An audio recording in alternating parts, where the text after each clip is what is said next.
E hoje a gente vai falar um pouquinho sobre desenvolvimento acadêmico, né? Uma área muito bacana que a gente, às vezes, dentro do país é um pouco renegado, a área de pesquisa, a área tão importante, né, que se faz necessário para que o país cresça e desenvolva, né, os grandes pensadores, os grandes produtos, e aí a gente precisa disso, que isso seja fomentado. E agora, com o novo governo, houve vários incentivos, vários ajustes, né, na área salarial, aí, ainda muito aquém, né, Paulo, do que realmente a gente precisa, mas a ideia nossa hoje é bater um papo sobre isso, e para isso eu chamei a Paula para a gente bater um papo, e aí ela vai contar um pouquinho de toda essa história e toda essa ajuda que ela dá para a galera aí da formação acadêmica. É com você, Paula. Obrigada, olá pessoal. Primeiro eu queria agradecer ao André, né, pelo convite, parabenizar pela iniciativa do canal, que é excelente, né, sempre traz aqui uma conversa bem multidisciplinar, e é uma coisa que eu gosto bastante. Então, estou bem feliz de estar aqui com vocês hoje. Bem, eu vou começar pelo começo, né, como diz a história. Eu comecei essa carreira científica já na iniciação científica, né, e o André começou falando de incentivos políticos, e eu acho que pensando em ciência, acho que a iniciação científica foi um dos maiores incentivos, né, aqui no Brasil, porque você começa desde a base a ensinar o que é ciência, né? Então, para mim, foi muito importante e, com certeza, a iniciação científica teve um impacto muito grande na profissional que eu sou hoje, né? Então, eu aprendi ciência ainda na graduação, né? No segundo período, comecei a fazer iniciação científica, sou farmacêutica, e aí comecei nesse segundo período aí fazer iniciação científica em um laboratório de desenvolvimento de medicamentos, então ali comecei a entender na prática mesmo, né, o que é fazer pesquisa, como que preparava as amostras, como que analisava, e aí a gente vai aprendendo, né, na pesquisa não é só fazer a parte prática, você também tem que escrever. Então, ainda na iniciação científica, eu já comecei a escrever relatórios, né, das bolsas que eu recebia, sempre recebi bolsa de estudos, comecei já a ajudar na escrita de artigos científicos, na escrita de patentes. Então, apesar de jovem ainda na iniciação científica, mas meus professores já me davam a oportunidade de participar da escrita, e foi assim que eu fui aprendendo na prática, né? Daí, chega no final da graduação, vem sempre aquela dúvida, né? E aí, vou para o mercado de trabalho, né, enquanto farmacêutica, ou vou seguir no meio acadêmico? Então, passei também por esse processo, e aí decidi fazer mestrado, e queria continuar, minha dúvida era o seguinte, se eu fosse trabalhar no mercado de trabalho, eu queria trabalhar com pessoas, né? E se eu fosse seguir no meio acadêmico, eu não queria fazer um mestrado, por exemplo, com pessoas, eu queria seguir no desenvolvimento de medicamentos, que era aquilo que eu sabia fazer bem. Então, decidi, né, seguir pelo caminho acadêmico, e foi muito interessante, porque eu lembro que eu fiquei muito nessa dúvida, e um colega meu falou assim, Paula, você é a única pessoa da turma que já sabe o que vai fazer, porque você vive enfurnada naquele laboratório. E quando ele falou aquilo, me impactou bastante. Eu disse, é verdade, é isso que eu quero para mim. Então, às vezes, a gente precisa de alguém falar alguma coisa para chamar a nossa atenção e a gente tomar uma decisão, né? Então, isso foi bem significativo quando o Francisco falou isso para mim. E aí fiz o mestrado, né? Acabei fazendo o mestrado em um ano, justamente por já ter uma bagagem boa da iniciação científica, por seguir na mesma linha do que eu já trabalhava, então consegui fazer em um ano, e daí comecei o doutorado. No doutorado, eu já queria trabalhar com algo diferente, né? Imagine, já 5 anos, né? 4 de iniciação científica, mais um de mestrado, trabalhando com a mesma coisa, eu já tenho uma boa bagagem daquilo. Até hoje, se você me perguntar alguma coisa do assunto, eu ainda sei bem, né? E eu queria me colocar em novos desafios. E, para mim, o doutorado, eu brinco que eu fiz 3 doutorados em um, porque eu trabalhava com o desenvolvimento de medicamentos do tipo... Vou falar uma coisa mais técnica, mas vou explicar um pouco do que é. Eu trabalhava com um sistema chamado ciclodestrinas, né, que hoje os medicamentos já têm. Então, por exemplo, nimesulida, né, se você toma nimesulida normal, às vezes dói o estômago. Então, quando você compra Maxulide, que ele tem esse componente chamado ciclodestrina, já tem, ele faz uma proteção gástrica, então o estômago não dói.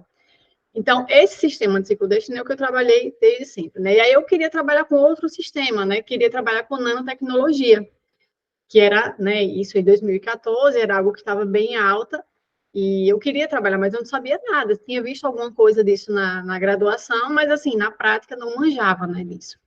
E aí, uma coisa que um professor meu sempre falou é que, assim, quando a gente não sabe, a gente procura quem sabe, né? E aí eu sou de Sergipe, e aí fui para o Rio Grande do Sul trabalhar com uma professora que era referência na área, né, dessa parte de nanotecnologia. Na verdade, eu tinha essa ideia, né, de trabalhar, meu trabalho foi assim, no doutorado, né, vou falar inicialmente do que foi ele, depois eu falo um pouco dos desdobramentos dele, que foram bem desafiadores. Eu trabalhei com o desenvolvimento de uma meia compressiva, contendo aquelas meias para varizes, né, que o pessoal usa, e essa meia tinha uma substância que vem da casca da laranja, a gente colocou essa substância em um sistema de tamanho nanométrico, né, e aí colocou esse sistema na meia. Então, e aí a gente foi testar isso com pacientes que têm varizes, e quem tem problemas circulatórios, a doença pode ser desde telangiectasias, né, que o pessoal chama de veias quebradas. Minha mãe diz que são veias quebradas, né, quando a gente começa a ver aquelas veias fininhas na perna. E é bem comum, né, da gente ver. E quando isso evolui, pode chegar em varizes, pode chegar em inchaço, né, e casos mais graves pode chegar em feridas, né, feridas que são muito difíceis de cicatrizar. Eu tive paciente que tinha 2 anos de ferida não cicatrizar. Então, é algo bem, bem sério, assim. E aí, esse era o desafio, né? Só que quando eu propus essa ideia, o meu professor achou que não daria certo, né? Disse, não, Paula, a loucura da sua cabeça, eu estava bem empolgada com a ideia já. E aí eu fiquei um pouco triste, né, com isso, mas depois eu entendi, né? Com a maturidade a gente vai entendendo alguns nãos que a gente recebe na vida. E esse foi muito importante, porque quando ele disse que aquilo não iria dar certo, é porque ele pensava como eu penso hoje, por exemplo, de forma muito prática, né? E na prática vai dar certo, a gente não tinha infraestrutura, a gente não tinha know-how para fazer aquilo. Então, imagine, você seguir um método, uma receita de bolo que tem lá no artigo, sem você ter a infraestrutura, será que esse bolo vai dar certo ou vai solar, né? Então, foi mais nesse sentido, assim. E aí, mas eu fiquei com a ideia, né? E aí eu fui para a URGS, conhecer o grupo dessa professora, ajudar uma colega, e cheguei lá, já disse logo a minha ideia para ela. E aí ela falou assim, não, Paula, super dá para fazer aqui, porque eu já trabalhei com algo parecido com a sua ideia. Então, se organize e venha para cá. E aí eu mandei um e-mail pro professor, ele, agora sim, né? Agora sim. Então, bora lá tocar. Aí eu mudei de projeto e fui para lá. E aí fiquei um mês lá, com passagem de ida sem volta, na época eu estava como professora voluntária, e aí teve uma greve aqui na universidade, e eu disse, eu vou, é agora, né? Só que eu não sabia quando a greve iria acabar, então eu trabalhava lá de domingo a domingo para dar tempo fazer as coisas. E aí consegui em 1, 2 meses, mais ou menos, nem me lembro mais. Mas consegui, né, fazer e, enfim, aprendi lá. Até hoje a gente desenvolve essa técnica aqui no grupo. E essa foi a primeira parte, né? Como foi muito rápido por causa dessa greve e tal, eu fiquei lá literalmente domingo a domingo, acabou que no primeiro ano eu já tinha basicamente toda a ideia da minha tese pronta, né? E aí eu fui apresentar isso em um seminário, e um professor da banca perguntou assim, beleza, Paula, tá indo bem, né? E aí, quais são os próximos passos? Aí eu fiquei meio assim, a minha professora, agora ela vai fazer um ensaio clínico, e agora ela vai fazer o doutorado de sanduíche. Aí eu, então, vai ser isso aí. Que eram coisas que a gente queria fazer, mas assim, eu não tinha know-how, não sabia, né? E aí essa foi a próxima etapa, né? Então, depois desse projeto, né, inicialmente pronto, eu fui escrever a proposta de colocar isso, né, aprovar em comitê de ética e tal, trabalhar com pessoas, coisa que eu nunca tinha feito. Já tinha trabalhado com pessoas em estágio e tal, mas nada que envolvesse a aprovação em comitê de ética.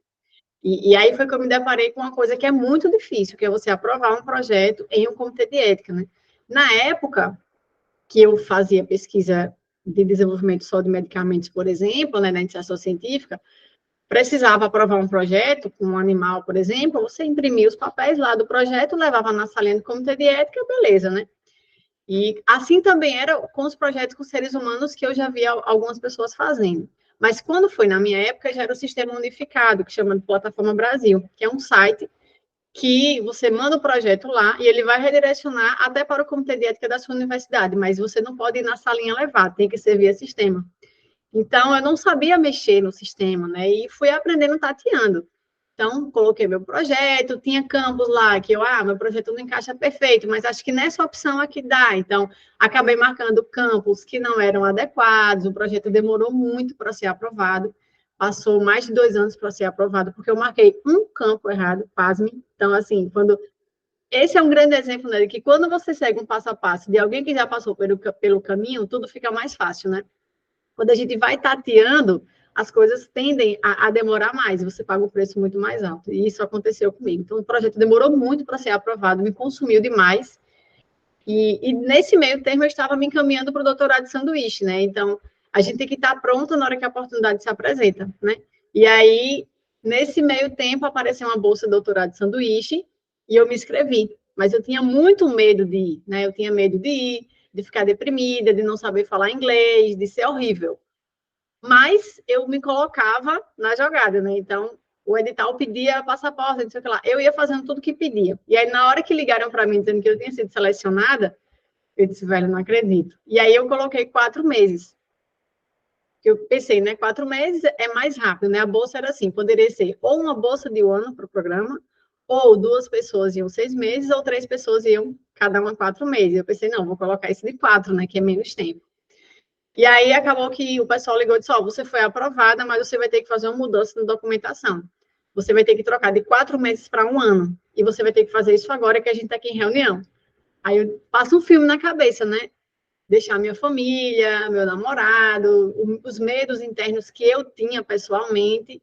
E ela disse, já vou desligar e você já faça a alteração e já mande que a gente já vai finalizar a reunião. Eu fiquei, meu Deus, e agora, né? Aí fiz lá a alteração e foi muito bom. Acho que foi a melhor experiência da minha vida, né? Eu fiquei 1 ano nos Estados Unidos em um grupo da odontologia, então por isso que no começo eu falei que eu gosto dessa multidisciplinaridade, né? Acho que enriquece bastante. E foi, assim, muito bom. Uma experiência profissional única, né? Porque a gente vai trabalhar em uma infraestrutura de ponta.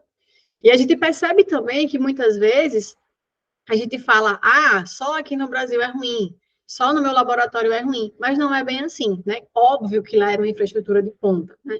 Coisas que até hoje eu não consigo trabalhar aqui, mas a gente começa a enxergar a nossa realidade, que a gente consegue tirar leite de pedra mesmo aqui no Brasil, né? Essa é a característica do brasileiro. É tanto por isso que eles gostam tanto da mão de obra brasileira lá, né? Dos pesquisadores brasileiros, porque a gente se reinventa, a gente consegue, com muito pouco, fazer muita coisa, né? Então, quando a gente chega lá, que a gente se depara mesmo com uma boa infraestrutura, com financiamento devido e tal, né? Então, as coisas dão muito certo. E foi muito legal, assim, além dessa experiência profissional, acho que pessoalmente, sabe, muda muita coisa na vida da gente. As interações que a gente faz com pesquisadores do mundo inteiro, imagina quanto chinês, indiano tinha lá, né? Pessoal da Coreia, europeu. Então, todas essas pessoas são pessoas que eu fiz amizade, fiz networking. Já cheguei aqui no Brasil, já precisei entrar em contato de novo com eles super me receberam. Então, isso fica para sempre, né? Os laços pessoais e profissionais que a gente cria. E falando ainda pessoalmente, né, eu acho que foi quando eu aprendi o autoconhecimento. Apesar de ter ido jovem, assim, né, mas hoje, olhando assim em retrospectiva, eu vejo o quanto eu aprendi, né, o quanto eu consegui identificar que, assim, a gente consegue vencer as barreiras, sabe? Ia ter um congresso lá e eu nunca tinha tido condições de estar em congresso no exterior, né, e eu pensei, se eu já estou aqui, vou buscar um congresso aqui para ir. E aí, pelo fato de estar lá, né, fiz um super esforço financeiro, eu vivia só com a bolsa que eu ganhava, então tive que me segurar para conseguir ir. E eu queria ir a um congresso em San Diego, porque era próximo do estado de Oregon, onde eu estava. E aí o professor falou, não, Paulo, por que você não vai nesse congresso aqui em Boston? Imagina, eu ia ter que atravessar o país, né? E aí eu falei, beleza, vou lá, né? Achei que era um banner, igual a gente faz aqui no Brasil. Faz um resumo, coloca no banner, vai no congresso e apresenta. Aí ele falou, não, vamos fazer uma apresentação oral. E aí eu pensei assim, mas oral eu vou ter que falar inglês, né? E eu era tímida, assim, não sou fluente até hoje, né? Desenrolo bem, mas não era fácil, assim, era um grande desafio para mim. Mas aí eu pensei, aqui no Brasil eram 10 minutos de apresentação oral, né? Eu ia nos congressos, era 10 minutinhos deu. Eu pensei, eu vou começar a falar, vou desmaiar, daqui a pouco eu acordo, já deu 10 minutos. Esse era o meu plano com os meus medos aqui na minha cabeça. Mas aí eu aceitei o desafio, mas antes eu falei para ele, professor, mas eu tenho medo de fazer vergonha para o grupo. Imagine eu lá falando com esse meu inglês ruim. Ele falou, Paula, não fale isso, porque se eu visse que você não tinha condições, eu não ia te colocar um desafio desse. Você super tem condições de ir, né? Eu pensei, então tá bom. E a equipe super treinava comigo, então eu preparei tudo com antecedência, apresentação e tal, o pessoal ensaiava comigo, o professor. E aí eu fui lá, só que na semana eu descobri que não eram 10 minutos, eram 30 minutos. E não era uma apresentação oral de resumo, igual eu fazia aqui no Brasil. Era uma palestra. Era como se eu estivesse substituindo ele, né? Porque ele iria e acabou não indo e me repassou o convite.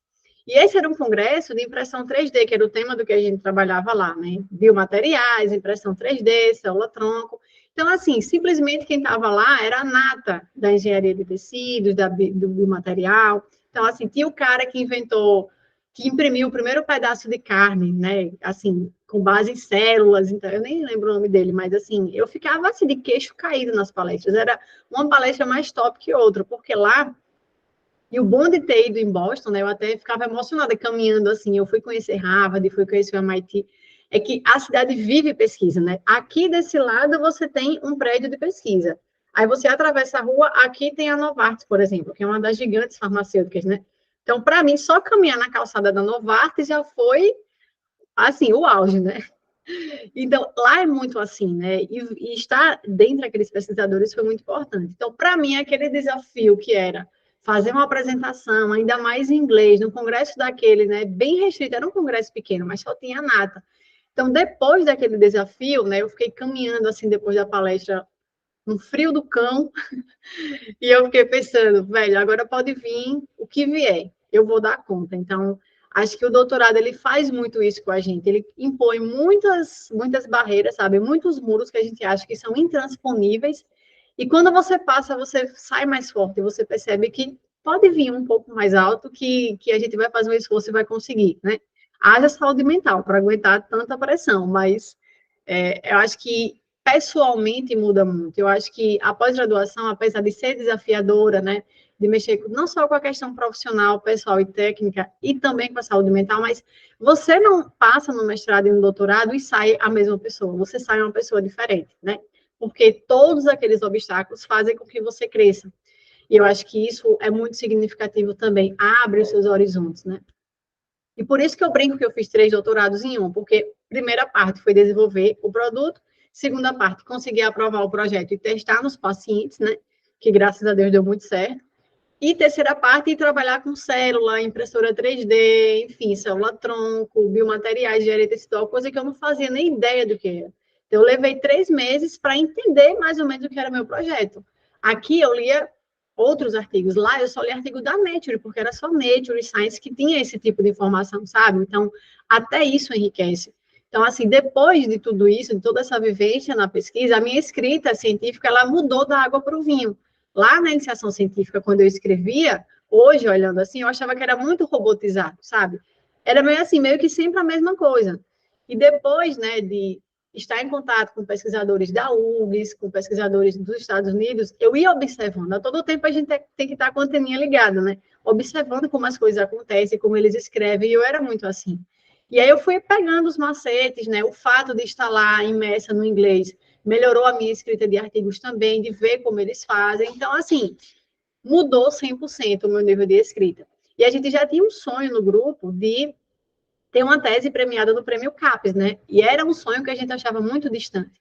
Mas o meu orientador sempre avaliava os prêmios CAPES e ele dizia, Paula, você tem condições, vamos mandar seu trabalho. E ele sempre ficava plantando, né, aquela sementinha em mim. E eu sempre fui aquela pessoa de que, assim, eu sempre fiz o que precisava ser feito, né? Então, o que era que precisava ser feito, que ele me dizia? Tinha que publicar cada vez melhor, então eu tentava escrever cada vez melhor para publicar em revistas com maior fator de impacto. O doutorado de sanduíche era importante para isso, não era decisivo, mas era importante. Então, eu superei os meus medos e fui lá, né? Superei não, enfrentei.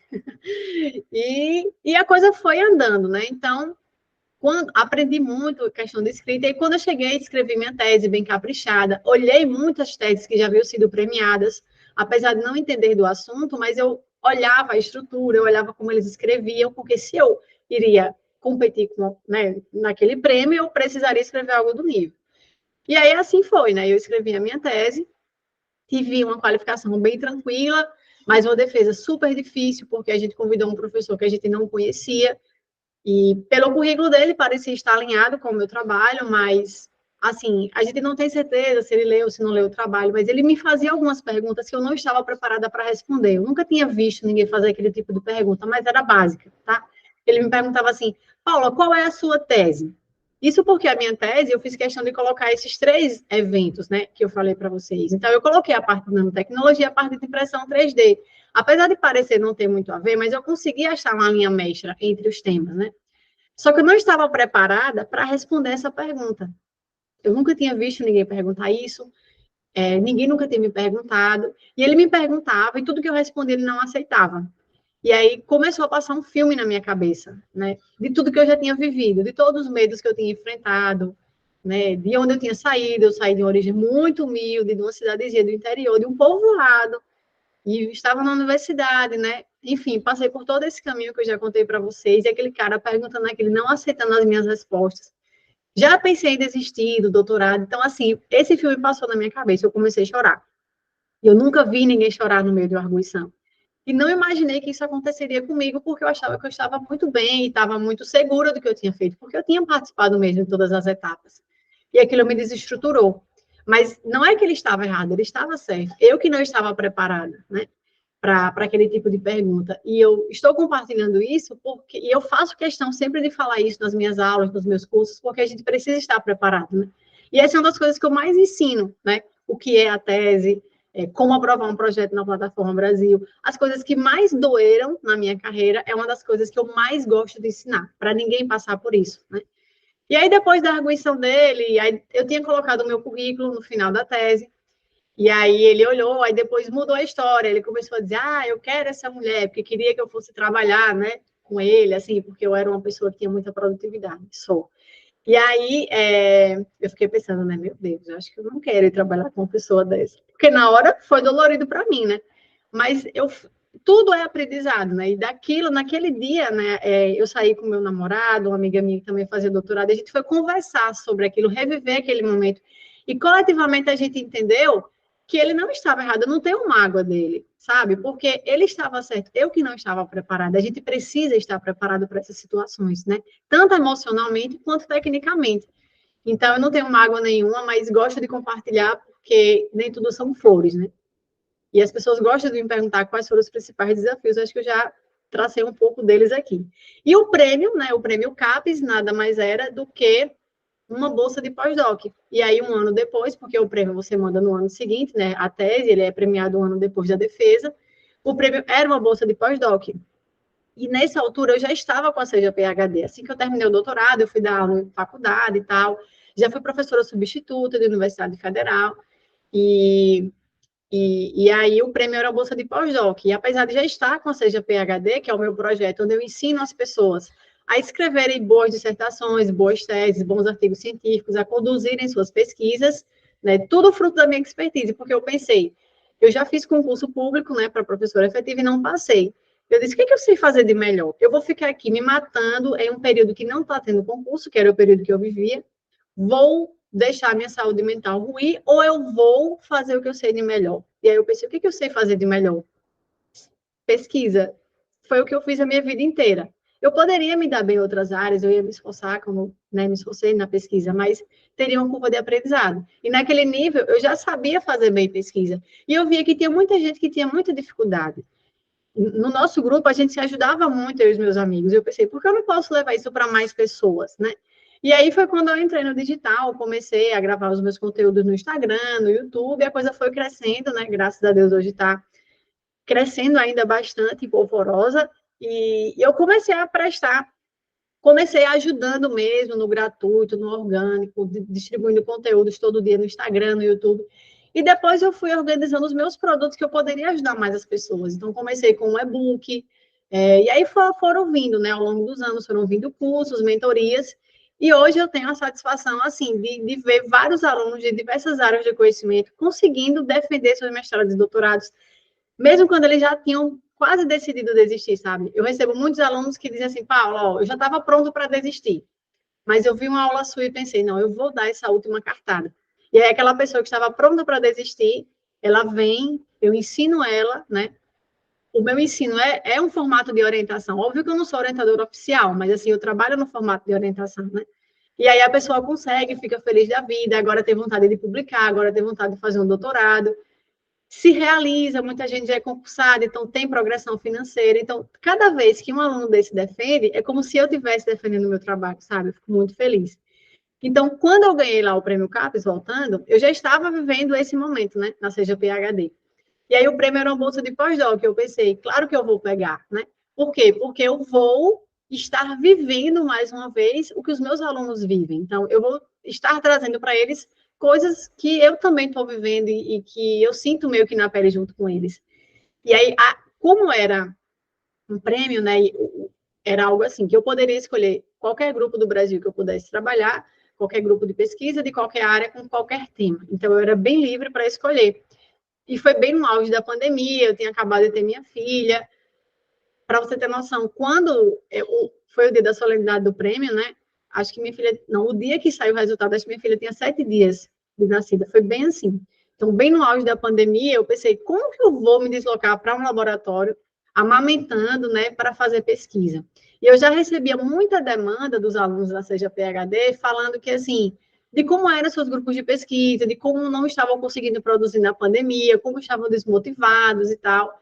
E aí eu pensei, por que não levar esse tema, já que eu sou livre para escolher o tema? Então, eu deixei de trabalhar com o desenvolvimento, né, de medicamentos e tecnologia de forma geral e fui trabalhar com esse tema mais social, digamos assim. Então, eu propus um modelo de gestão de grupos de pesquisa, tá, em um cenário de pandemia. Então, todas as reuniões eram virtuais, tinha uma reunião que era com o orientador, tinha uma reunião que era só de ter novas ideias com os alunos, tinha uma reunião onde eu ensinava eles a escreverem, então a gente tinha reuniões temáticas ao longo da semana. E aí eu avaliei como eles estavam antes, né, desse projeto e como eles ficaram depois. E aí a gente conseguiu ver aumento de produtividade, melhor motivação, porque eles estavam melhor direcionados. E era um projeto que tinha tudo a ver com o que eu fazia na Seja PhD, né? E aí, esse ano, eu recebi de novo um convite para fazer um pós-doc, agora voltado para o desenvolvimento de medicamentos. Então, agora eu volto de novo às minhas origens, né, técnicas, assim, que tem sido muito bom. E eu gosto de estar nesses pós-docs para estar vivendo mesmo, me atualizando, vendo quais são os desafios que a pesquisa impõe em termos de execução, em termos de publicação. Então, essa é a minha trajetória. Não, muito bacana, nossa, a gente vai vendo, assim, eu fico fascinado, sabe, porque é uma coisa que eu sempre gostei de fazer e em virtude de tudo que ocorreu na minha vida e as necessidades, eu tive que ir por outros caminhos, tudo, né, e acabei definindo dentro de uma área industrial desenvolver pessoas também, né, mas aí para entrega de resultados, entrega de produtos, tal, que de certa forma é também uma pesquisa, né? Você vai pesquisando, Sim, você põe ali em prática, fala assim, se o fulaninho ali fizer desse jeito, ele vai entregar o melhor resultado, tal. Então, no fundo, não é totalmente frustrado, porque eu consegui desenvolver muita gente, muita competência técnica aí dentro desse mundão aí de indústria. E é bacana. E acho que é muito legal você contar essa fase assim da quebra de cultura, de conhecer um novo país, de conhecer pessoas com desenvolvimento, né, diferente da gente. Dentro do nosso país a gente já tem uma quebra de paradigma enorme, né, de Nordeste, Norte, Sul, Sudeste, cada um é um jeito de pensar, um jeito de agir, uma forma de pensar a pesquisa propriamente dita, né. O pessoal do Nordeste ele leva muito mais a sério. Nós aqui do Sudeste nós temos muito mais condição e não levamos a sério, né? Eu vejo assim, o pessoal aqui da minha cidade, de Botucatu, a gente tem muita oportunidade, que a gente tem a Unesp aqui, é gigante a Unesp aqui. E o pessoal faz pesquisa por fazer, só para obter o título, sabe? Não leva a sério. Assim, você vê que faz um trabalho e fala assim, puxa, mas sabe, né, perdão da palavra, mas que lixo isso aqui, né? Poxa, né? Você imagina assim, uma tese de doutorado, assim, fala, nossa, é um negócio que vai ser super legal, né? Uma coisa. Aí você olha assim e fala, nossa, isso aqui eu faço no final de semana, aqui, se eu pegar firminho. Então, e só que por contrapartida também você tem isso, né? O pessoal que vem do Nordeste, que tem mais dificuldade, que precisa se empenhar mais, porque é o ganha-pão, muitas vezes, né? Dessa pesquisa, dessa forma de pensar, dessa forma de evoluir, né? De como carreira também. E essa área, trazendo também para a tua área de formação, a área farmacêutica é uma área que é muito legal, né? Que tem muito essa questão da saúde, de pesquisar medicação, de evoluir, de trazer junto com a saúde. Hoje em dia eu dou aula na radiologia, nas temáticas de gestão de saúde.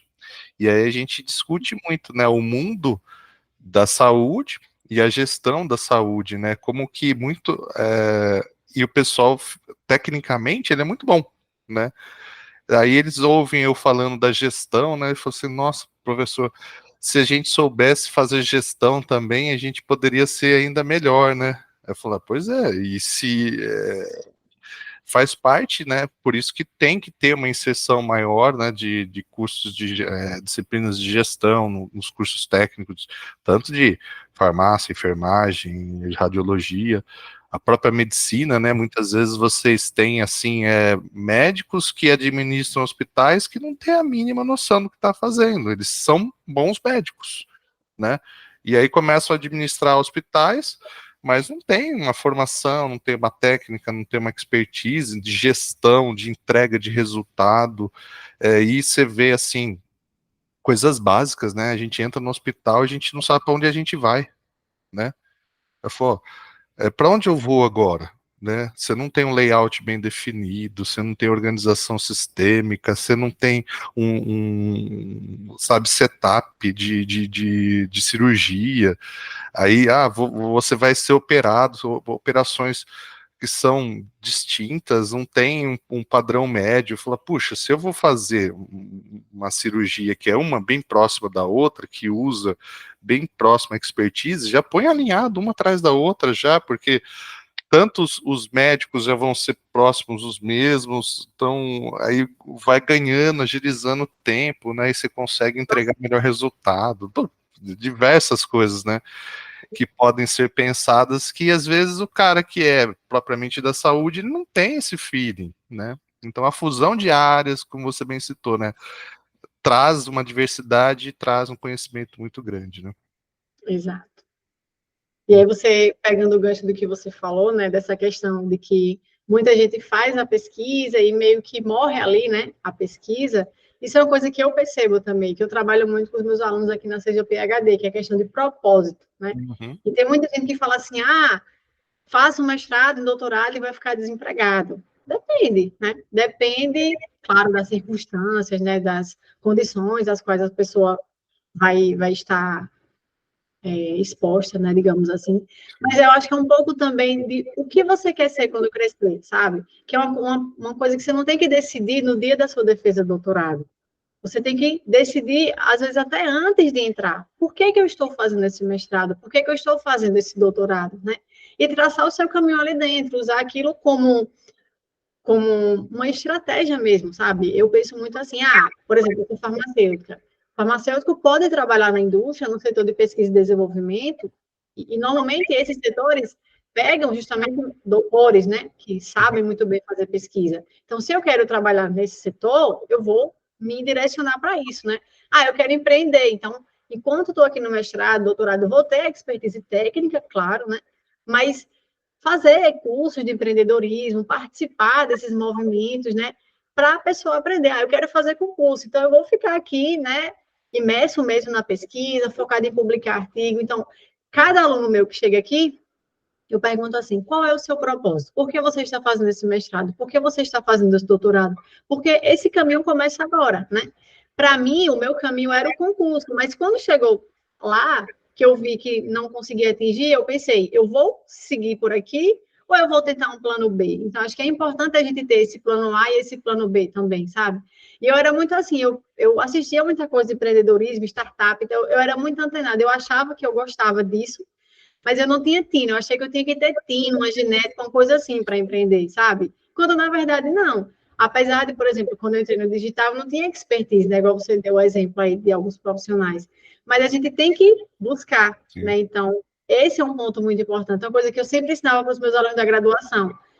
A gente se forma em farmácia ou em qualquer área, a gente não sabe de tudo, né? Mas a coisa mais importante e mais valiosa que a gente tem que saber é onde buscar. Onde eu vou buscar informação que vai me dar a resposta que eu preciso para resolver esse problema que eu estou aqui lidando no meu meio profissional, né? Então, acho que é muito sobre isso, sabe? Sobre o propósito. Muita gente ainda não tem, assim, isso bem definido. Muita gente faz porque, estou sem emprego agora, vai ter uma chance de bolsa, eu vou fazer. E aí acaba virando esse looping, assim, aí desanima da pesquisa, né? Porque vai encontrar desafios. Eu citei vários aqui que eu enfrentei, né? E aí a pessoa vai desanimando, sabe? Mas quando você tem sangue nos olhos e sabe, não, eu vou fazer por isso aqui. Eu vou fazer porque eu sou professora da rede pública, tenho esse salário aqui, e se eu tiver um mestrado, meu salário vai aumentar. E aí eu vou enfrentar o que eu tiver que enfrentar por isso. E aí a coisa, né, a motivação, ela começa a, a, a florescer, porque motivação é o motivo para agir. Quando você tem um motivo para agir, né, e Sim. você lembra daquilo, você consegue enfrentar. Então, acho que é um pouco sobre isso. A gente precisa ter cada vez mais esse propósito. E ouvir mais sobre isso. Às vezes a gente não pensa nisso, mas só de ouvir falar, a gente pensa, caramba, qual é o meu propósito? Não é uma resposta fácil, né? Uhum. Provavelmente você que está aí assistindo agora deve estar pensando, e agora, qual é o meu propósito? Vai demorar um pouquinho, mas você vai chegar lá. E é um pouco do que o americano tem, né? Que ele, você viveu lá, você deve ter, funciona. Eles estudam, eles vão para pesquisa, mas já tem automaticamente essa veia do empreendedor já, então é o propósito, né? Eles têm isso. É uma A parte do mestrado, doutorado, pós-doutorado é uma fase do processo de empreendimento, né? Que eles vão criar uma startup, vão criar uma empresa para eles, um desenvolvimento. E hoje no Brasil a gente ainda está muito incipiente isso ainda, né? A gente ainda não entendeu que a gente vai fazer o mestrado, o doutorado, não é só para dar aula, né? É para também para empreender, para fazer outras coisas, né? Para criar um negócio próprio, para estar preparado, né? Para enfrentar as dificuldades do negócio próprio. Então, dentro até, às vezes, dentro de um processo de reformulação também da nossa estrutura de mestrado, doutorado, a gente ter disciplinas de empreendedorismo, né, para a gente entender que a gente vai fazer o mestrado, doutorado também, né, para seguir numa carreira profissional, uma carreira para entregar resultado, para agregar, né, o produto nacional, né, e não precisar ficar, muitas vezes, que foi uma dos meus embates que eu tive com a minha orientadora na época do mestrado, eu falei, puxa vida, por que a gente tem tanto que publicar internacionalmente? Por que a gente não pode fazer bons artigos internamente para a nossa revista ser boa, para as pessoas procurarem a nossa revista? Né, que era o embate que eu tinha. Eu sou muito nacionalista, eu gosto de desenvolver o nosso país, eu quero que o nosso país cresça, né? E era um embate interessante que a gente tinha e que eu não venci na época, talvez por ser mais jovem também, não ter tanto poder de embasamento técnico, tudo, e poder de argumentação. Não cheguei a chorar, né? Mas eu fiquei bem chateado, assim, né? Engolia o sangue rubro, assim, né? Você, nossa, engoli para não dar um croque na cabeça dela, mas valeu a pena, né? Que a gente vai Essa é uma crescendo, né? discussão bacana que eu estava tendo até com um professor recentemente que publica muito na área, né, e publica muito internacionalmente, que a minha escola é muito dessa publicação internacional. E a gente vinha conversando exatamente sobre isso. Por que não publicar mais nacional para até oportunizar mais as pessoas lerem e tal, né? E aí a gente recai no sistema, né? Então, talvez até se você tivesse convencido a sua orientadora, ainda assim, talvez não, assim, claro que é um primeiro passo, mas ainda assim não tivesse resolvido a questão, né? Porque é um sistema, aí vem da CAPES, a cobrança por publicação, que vai aumentar a nota do programa, não sei o quê. Então, assim, é uma coisa muito maior. Mas claro que isso tem que começar. Primeiro a gente tem que abrir os olhos para isso, né? E começar a se questionar enfim, são as pequenas ações, né? Vou publicar o meu em formato de protesto, aí todo mundo vai publicar o seu. Então, a gente precisa mesmo ter esse olhar para isso, porque é oportunizar a comunidade como um todo, ter acesso às nossas pesquisas, né? Bom, excelente bate-papo, Paula. Ó, agradecer você pela disponibilidade, pelo tempo aí. Acabou sendo curto, né, o tempo nosso aqui. E aí agradecer e já remeter novos convites, que agora eu quero aprender um pouquinho mais sobre farmácia, por seus desenvolvimentos aí. Agora bateu a curiosidade. Aí, Deus quiser, se tiver disponibilidade, a gente monta um vídeo falando de farmácia. Daí a pesquisa da Queremos mais. farmácia, daí a gente bate papo a respeito disso. Beleza? Beleza, eu que agradeço o convite, tá? E estou à disposição para novos bate-papos e sucesso aí do seu canal, sucesso, pessoal, na vida profissional de vocês. E lembre-se, quem faz um mestrado e doutorado só se abre as portas, né, para novas oportunidades. Você, com o diploma de mestrado e doutorado, você pode ser basicamente o que você quiser. Então, pense nisso. É isso aí. Obrigado mais uma vez. Fica com Deus.